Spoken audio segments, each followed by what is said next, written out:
Сайн байцгаана уу? Өнөөдөр би та бүхэндээ улаан лолын жуустэй жигэнсэн дахин нэмахыг танилцуулъя. За, Kagome-гийн улаан лолны жуусыг ашигласан байгаа.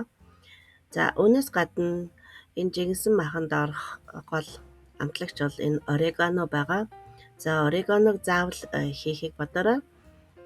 За, ингээд энэ хоол бол маш хялбархан, ямар нэгэн хоолны ур чадвар шаардахгүй. Зөвхөн бүх амтлагчуудаа хийгээд жигнэ. За, эхлээд сармис сонгоно хийн, дараа нь дээрэс нь махаа хийн.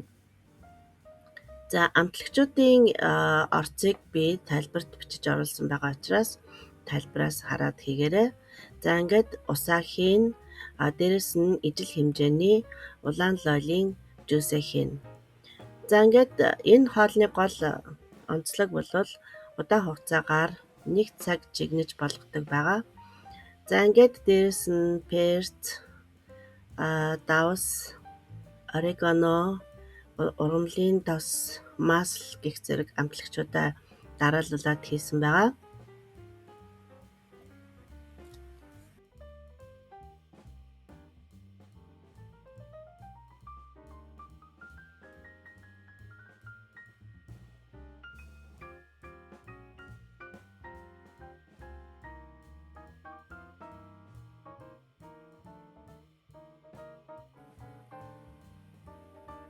За, ингээд амтлагчаа хийсний дараа дундаас бага гал руу багасгаад 1 цаг жигнэж болгоно. За, ингээд жигнэж болгосон байдал нь харагдаж байна. За, маш шүүсэн гоё амттай юм шүүслэг жигнсэн мах болдог. За, мах нь өөрөө маш зөөлхөн, сэрээгээр юм уу савхаар хуваахад л бараг хуваагдахаар ийм маш зөөлхөн болдог.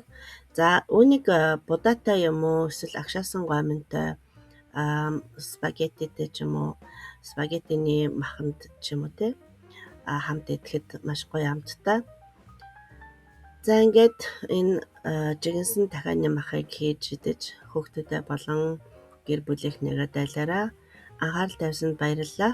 Дараагийн бичлэгээрээ уулзтлаа. Түр баяртай.